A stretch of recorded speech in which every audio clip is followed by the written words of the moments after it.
What's going on YouTube? This is Ice, back again with another video. And I'm going to do about probably 2 or 3 different videos. But this one here is an update to my little man cave / theater room. So in the last video I was telling you about how, a couple of my speakers blew. And I would never again buy speakers without listening to them. So, with that being said, I was able to audition some SVS Prime speakers, and they sounded good. But because they had the trial period, I was able to go to the local, believe it or not, Best Buy to listen to some speakers that they had in the Magnolia store, their little demo edition. And I was in a Magnolia store listening to some, $4,000 or $5,000 pair of speakers and stuff like that.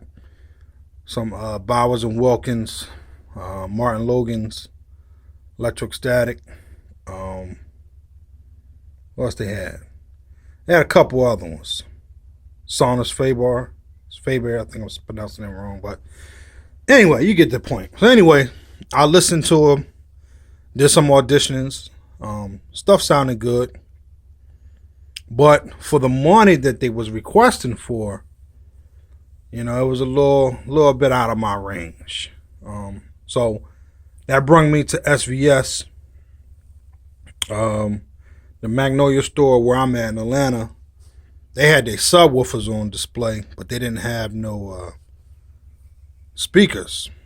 So I did their, I think it's 45-day trial period or whatever.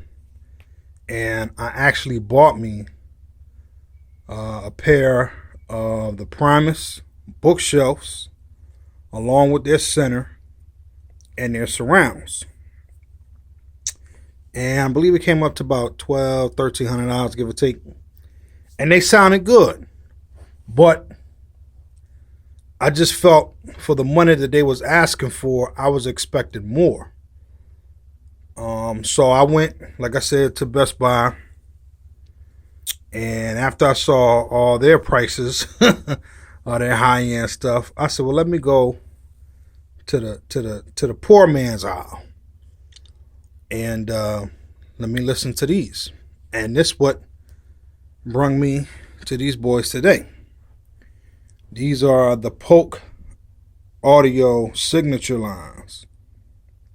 So I said, well, let me try them.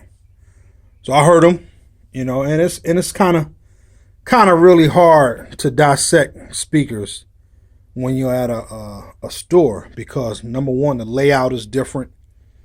The space is a lot more bigger than when you'll be bringing it to your house. So I said, all right, let me get them. Let me try them out, because Best Buy had like a 15-day return policy, and I had the SVS. So I got them home, and I said, let me try. I said, if the SVS is that much more better than these Polk audios, then I'm going to bag them up, take them right on back down to Best Buy and be done with it.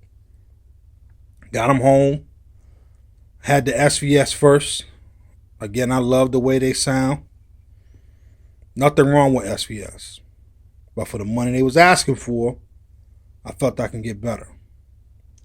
So, after I listened to them about 15 minutes, I took them off and I put these boys on. And believe it or not, and again, sound is subjective to the person that's listening to it, but to my ears, these sounded a lot better. Not a little, a lot better. And if you're on the fence, don't take my word for it. Do the same thing. It depends on the type of sound quality you're looking for. SVS to me was more sharp. However, the con is when it peaks, it screams. And what I mean by when you hear like the word, they may have like the letter S in their sound. So sound, signature. That S, that it peaks, and it can get very annoying.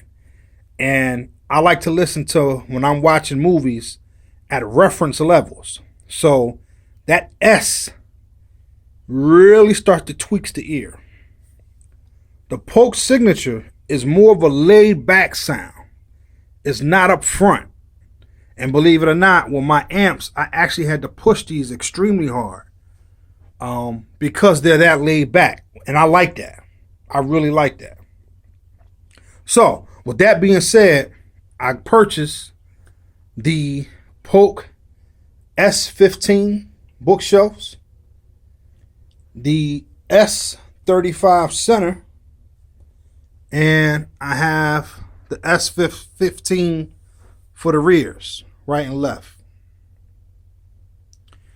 And man, I mean, it's phenomenal of what I have in here. I still have my Emotiva XPA3. That's the second edition, second generation. The UPA 700, which is powering the surround. The XPA3 is powering the front three. And then I have the Fusion 8100 as my preamp. I'm going to do a separate video on this boy right here. This is PSA V1801 power sub. Man, this thing is phenomenal. Did the same thing. I had the SVS PC12 Plus Ultra. Good sub. But the bass, it was lacking for the money that they want. So I went on the good folks at AVS Forum, and they convinced me to get in the 1801, and man, I don't regret it. As you see, the power cord, I forgot the name brand, but it's a non-gauge. And man, it's phenomenal. I'm going to do a separate video on that boy, because I'm actually, as you can tell, have room for one more. I'm be running doors up in here. And I got rid of my PA 150. I thought I never was going to get rid of them, but I did. It was a good sub for the price. But this takes it to another level, because this sub, not only can you hear the bass, but you can feel the bass. I mean, my whole couch vibrates like crazy. All this back here. And I was only going to get one, but my wife, she wants one, because when she sits down here, you know, she's just like, oh, I want one right behind me. I mean, it literally feels like a massage chair. So, but it's just a little quick video. Like I said, I'm going to do about 2 or 3 part series. The next one, I probably will go more in depth about the power sub that I purchased from PSA. I actually was debating to go with the Rhythmic sub as well, but PSA won me over. Their customer service phenomenal. Tom, the owner, I mean, he answers any and all questions, man. It's crazy. Still have my Cody. Actually, this one right here is Terium TV.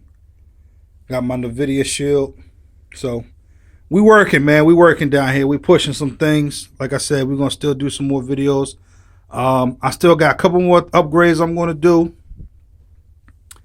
I'm gonna get me a stronger amp for my surrounds, because I'm actually gonna get me 2 more S15s, and then I'm upgrading these to the S20.